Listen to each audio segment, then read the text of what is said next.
হায় হায়, এই উম্মত জান্নাত চিনে না। কেননা জান্নাতের তো আলোচনা হয় না। হইলে না জান্নাত চিনত, তাইলে তো সব ভিতরে পয়দা হইতো, তাইলে তো বাচ্চাও জান্নাতের জন্য পাগল হইতো। পুরুষ তো পুরুষ, নারী তো নারী, যুবক তো যুবক, যুবতী তো যুবতী। চ্যানেলটি সাবস্ক্রাইব করে আমাদের সঙ্গেই থাকুন। বাচ্চা পর্যন্ত জান্নাতের জন্য পাগল হইতো। যেরকম সাহাবায়ে কেরামের জামানায় বাচ্চা পর্যন্ত জান্নাতের জন্য পাগল ছিল। নাইলে পায়ের উপরে ভর কইরা দাঁড়াইলো তো দাঁড়াইলো কেন, লম্বা হইলো তো হইলো কেন? ও তো জান্নাতের শৌকে লম্বা হয়েছে, পায়ের উপরে ভর কইরা দাঁড়ায়। আল্লাহর রসুলের চোখে ফাঁকি। আল্লাহর রসুল বলছে ধরা ফেলছি, তুমি ছোট, তোমাকে নেওয়া যাবে না। বলছে আমার একটা যুক্তি শেষ, আরেকটা যুক্তি আছে। বলছে সেটা কি? বলে আমার বড় ভাইকে আপনি গ্রহণ করছেন, ওর গায়ে আমার চেয়ে বেশি শক্তি না। যদি বিশ্বাস না হয় তো আপনি মল্লযুদ্ধ লাগায়া দিয়া দেখতে পারেন। আল্লাহ মনে হয় বন্ধুর কানে কানে বইলা দিছিলেন, বন্ধু তামসা দেখেন না, তামসা দেখেন না, আপনিও দেখেন আমিও দেখি। তো অনুমতি দিয়া দিছেন, বড় ভাইয়ের গলায় ধরে কানে কানে বইলা দিছে তোর জান্নাত হয়ে গেছে, আমারটা হইলে তোর অসুবিধা কি? গাদ্দারি করিস না, দুধ কিন্তু এক জায়গার থেকেই পান করছি, দুধে গাদ্দারি করিস না। আর যেখানেই করতে মন চায় কর, কিন্তু লা তাকদির ফি দুররিহা, মার দুধের ভিতরে গাদ্দারি করিস না। বড় ভাই মাইনা নিছে। বড় ভাইকে ছোট ভাই আশ্রাইতে ছিল। আল্লাহর রসুল সাবাস সাবাস বলতেছিল। আমার মনের ধারণা বলে, আরে আল্লাহর রসুল তো সাবাস পরে বলছে, আল্লাহ মনে হয় আরশের টিকা সাবাস আগে বলছে। সাবাস,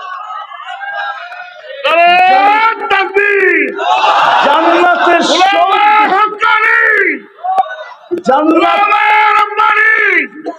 জান্নাতের শৌক দেখা আল্লাহ আগে বলছে বন্ধু সাবাস, তো আল্লাহর রসুলও বলছে সাবাস। গ্রহণ করছেন, এতটুকু জান্নাতের শৌক ছিল। ওনারা জান্নাত চিনতেন।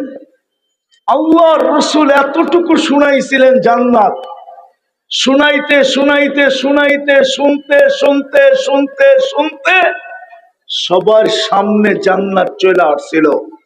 উপরে তাকাইলেই জান্নাত দেখতেন, তাকাইলেই। নাইলে ইমাম কর্তুবী কোত্থেকে লেখার সুযোগ পাইতেন? ইমাম কর্তুবী লেখছে যুবকের কাহিনী।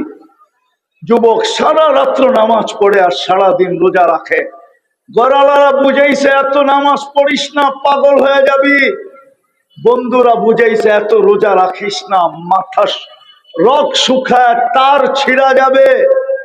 একদিন সকালে রাস্তা দিয়া দৌড়াইতেছে আর বলতেছে আইনা আইনা, আইনা কোথায়?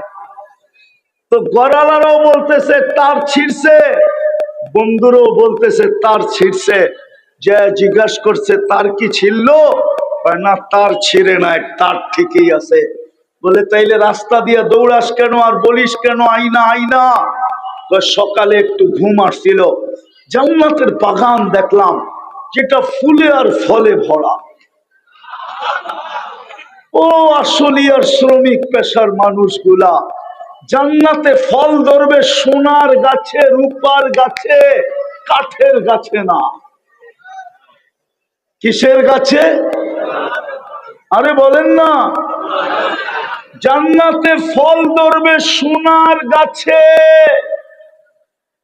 রূপার গাছে, জবরজুদের গাছে, জমরলুদের গাছে, ইয়াকুতের গাছে, মারজানের গাছে, মুক্তার গাছে আর হীরার গাছে। যেমন আজকে ফল ধরে কাঠের গাছে, জান্নাতে ফুল ধরবে সোনার লতায়। আজকে ফুল ধরে যে লতায় আর পাতায়, জান্নাতে ধরবে সোনার লতায়, রূপার লতায়। হায় হায়, কেমন ফুল হবে! আল্লাহর রসুল তো বলতেছে জান্নাতের একটা ফুলের পাপড়ি যদি আজকে দুনিয়াতে নিক্ষেপ করা হয়, লাতাআত্তারাতি দুনিয়া কুল্লা, সারাটা দুনিয়া সুগ্রানে এরকম মোহিত হবে যে দুনিয়াওয়ালারা সুগ্রানে মাতাল হয়ে যাবে, মাতাল।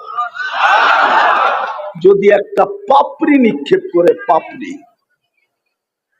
একটু জান্নাত শুনাইতেছি আপনাদেরকে, দেখি দিলে লাগে কিনা। একটু শুনাইতে চাইতেছি, দেখি দিলে লাগে কিনা। শুনবেন তো মনোযোগ দিয়া? হ্যাঁ, দেখেন না জিহ্বায় পানি আসে কিনা। না এই দুনিয়ার সামান্য মাটি নিয়েই আমরা খুশি? কিয়ামতের দিন বড় আফসোস করতে হবে, বড় আফসোস করতে হবে। আল্লাহর রসুল পর্যন্ত কাঁদতে থাকবে, রসুলকে কাঁদায় দিতে, রসুলকে পর্যন্ত কাঁদায় দিবে যদি আমরা আজকে না বুঝলাম। তো জান্নাতের যুবক বলতেছিল, জান্নাতের বাগান দেখলাম, দেখলাম ঝর্ণা প্রবাহমান। জান্নাতে 4টা ঝর্ণা থাকবে, 4টা নদী থাকবে, একটা মধুর, একটা দুধের, একটা মিষ্টি পানির, আর আরেকটা থাকবে শরাবের, যেটা পান করলে মানুষ মাতাল হবে না। হায় হায় বলে ঝর্ণা দেখলাম, সুন্দরী মেয়েরা পানি ভরতে ছিল, যাদের রূপের বর্ণনা সমগ্র সৃষ্টি দিয়া সম্ভব না। আর সৃষ্টি দিবে তো দিবে কি করে? জান্নাতের মেয়েদেরকে তো আল্লাহ তৈরি করছেন হাঁটু পর্যন্ত মুস্ক দিয়া, কোমর পর্যন্ত আম্বার দিয়া, কাঁধ পর্যন্ত জাফরান দিয়া, চেহারা তৈরি করছেন হোয়াইট কাফুর দিয়া। 120 ফিট লম্বা হবে, চুলটিও 120 ফিট লম্বা হবে। আল্লাহ রসুল তো বলছে, লাউ কাশাফা সাকাইহি লাগাবা দাউউশ শামস, পাও খোলা দিলে সূর্য চিরদিনের জন্য আলো হারায় ফেলবে। লাউ সাহিকা আলা দুনিয়া লাতানাব্বারাতিদ দুনিয়া কুল্লা, একটা হাসি দিলে সারা দুনিয়া আলোতে ফকফকে হয়ে যাবে। জান্নাতীর সামনে যখন হাসি দিবে তো 30 বছর হুশ থাকবে না, হুশ। কি থাকবে না? কি থাকবে না? 30 বছর পরে, 30 বছর পরে, 30 বছর পরে, 30 বছর পরে, 30 বছর হুশ থাকবে না। 30 বছর পরে গালে চিমটি দিয়া হুশে আনবে, আর বলবে খালি হাসি আর কাহিনী নাই। মনে হয় বোঝেন নাই কিছু, ফিডার খায় তো করতে বসবো। স্লোগান দিয়া বলবে, আলাইসা লাকা ফিয়া রাগবা, আমার ভিতরে আর আকর্ষণের কোন জিনিস নাই, খালি হাসি দেখা 30 বছর তুই হুশ হারায় ফেললি।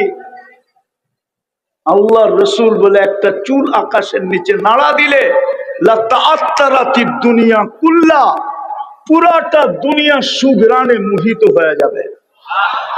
লাউ বাযাগা সাবআতি আবহুর লাসারা আযবা, শ্বাস সমুদ্রে থুতু দিলে পানিগুলা মধুর মতো মিষ্টি হয়ে যাবে। আগেরটা বলবো? আরে বলবো না, এরা তো আওয়াজই দেয় না। বলবো? ওই ঠোঁটে চুমা দিলে কেমন লাগবে? এই যে দেন না হুজুর করে 40 পাগড়ি সাগড়ি দেখতেছেন না, 40 বছর এরকম ধরে রাখবে। হ্যাঁ হ্যাঁ, 40 বছর 40 সেকেন্ডের মতো মনে হবে। চুমা দিয়া হুশ হারায় ফেলবে। 40 বছর পরে গালে চিমটি দিয়া হুশে আনবে, আর বলবে খালি ঠোঁট আর কাহিনী নাই, চল কামরায়। যুবক বলে যার বর্ণনা দেওয়ার সমগ্র সৃষ্টির সম্ভব ছিল না।